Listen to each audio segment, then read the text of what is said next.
بسم اللہ الرحمن الرحیم۔ اگر کسی آدمی نے دیکھا خواب کے اندر کہ وہ فوت ہو گیا ہے اور اس کی چارپائی بلکہ ہلکی پھلکی ہے تو یہ نیک اور صالح ہونے کی دلیل ہے۔ اور اگر دیکھے کہ اس کی چارپائی جو ہے وہ بھاری ہو گئی ہے، جنازہ بھاری ہو گیا ہے، تو یہ بدبخت ہونے کی اور بہت زیادہ نقصان کی طرف اشارہ ہوا کرتا ہے۔ اسی طرح اگر کسی آدمی نے دیکھا کہ ناگہانی اس پر موت واقع ہو گئی ہے تو یہ اگر مومن ہے تو یہ راحت کی دلیل ہے، اور اگر کافر ہے تو یہ تکلیف اور اذیت کی طرف اشارہ ہوا کرتا ہے۔ کیونکہ ناگہانی موت جو ہے وہ دین میں فساد کی طرف اشارہ ہوا کرتا ہے کہ ایسا آدمی مفسد فی الدین ہوگا۔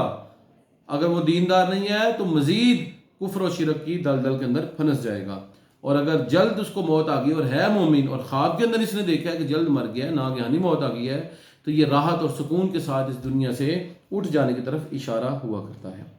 اگر کسی آدمی نے خواب میں دیکھا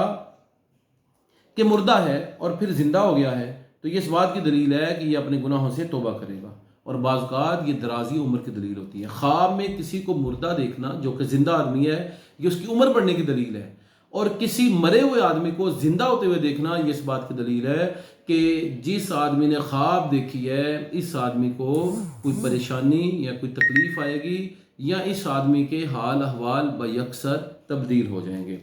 بعض لوگ کہتے ہیں کہ اگر کسی آدمی نے دیکھا کہ وہ مر گیا ہے اور اس کا جنازہ جلدی جلدی تیار کیا جا رہا ہے اور لوگوں نے اس کو اٹھا لیا ہے تو یہ اس بات کی دلیل ہے کہ یہ شرف، بزرگی، راحت، سکون، چین، اطمینان اور پائیدار نام حاصل کرنے میں کامیاب ہو جائے گا۔ اس کا معاشرے کے اندر ایک نام، ایک وقار بن